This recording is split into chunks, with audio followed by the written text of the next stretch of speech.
Су ресурстары маркетинг жауапкершілігі шектеулі серіктестігіне қаладағы Манап Өтебаев атындағы жоғары колледж студенттері келді. Жастарды болашақ мамандарды кәсіпорынның мақсаты және қызметімен бас директордың орынбасары Жанатбек Тұрдалиев жіті таныстырды. Ол студенттерге су ресурстары маркетинг кәсіпорынның алдында тұрған міндеттер және оны орындаудағы ауқымды жұмыстар туралы айтып берді. Жанатбек Үсіпұлы кәсіпорынның жетістіктеріне де тоқталды.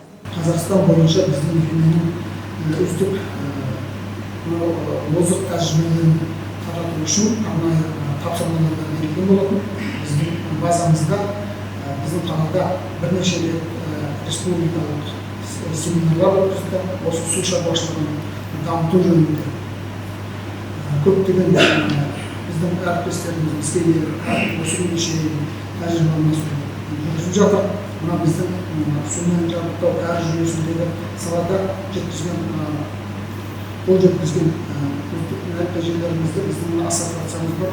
Олар да жаңағы тарату мәселесінде арнайы журнал шығарып тұрады. Біз мына Санкт-Петербург қаласында осы арнайы колледж бар, сонымен еліміздің жаңағы әріптестік қарым-қатынасты түзу үшін келісімшарт түзді. Осындай бағытта біздің қол жеткізген жетістіктеріміз өте көп. Былтырғы жылы біздің республика деңгейінде арнайы қаржы конкурсы бар.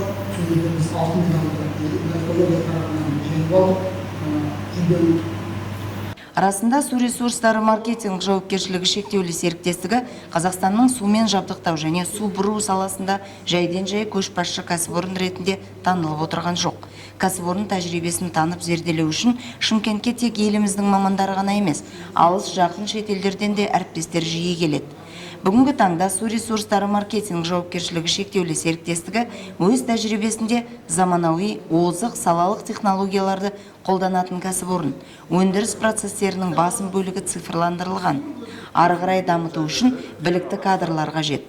Сондықтан кәсіпорын әкімшілігі сумен жабдықтау және су бұру саласына, ондағы жұмыстарды меңгеруге құлшынысы бар.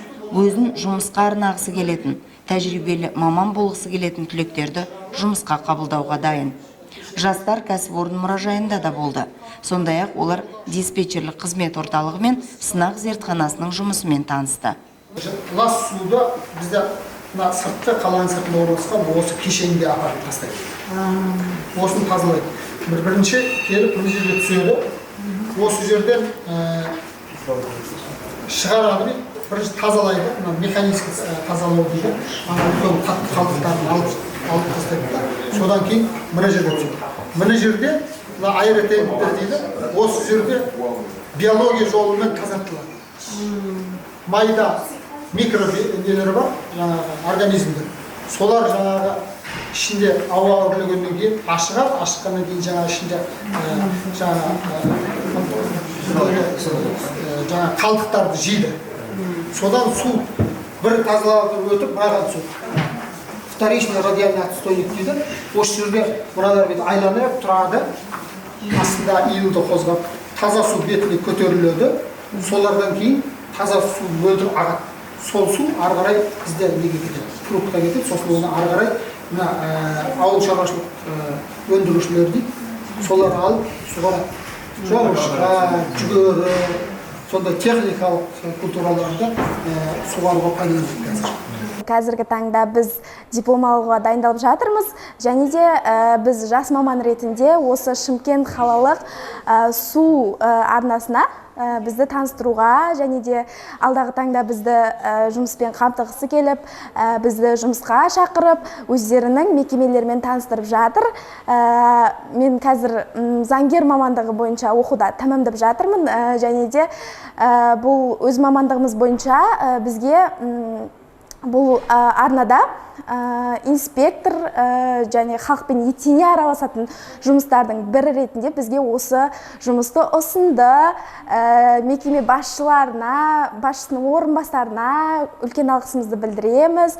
Жақсы таныстырулар болды, және де айтқан вакансия бойынша қызығушылықтарымыз артуда, және де өзіміздің көрші группаларымызға оны ескертіп, және де айтатын боламыз. Су ресурстары маркетинг жауапкершілігі шектеулі серіктестігінде жастармен жоспарлы жүйелі жұмыс жүргізіледі. Жас қонақтар, оқушылар мен студенттер кәсіпорынға жиі келеді. Экскурсиялар барысында олар Шымкентті сумен қамтып, пайдаланылған ағынды суды тазартумен айналысатын кешен, аталған күрделі процестер туралы жаңа мағлұматтарды біліп, болашақ мамандықты таңдауға бағыт алады.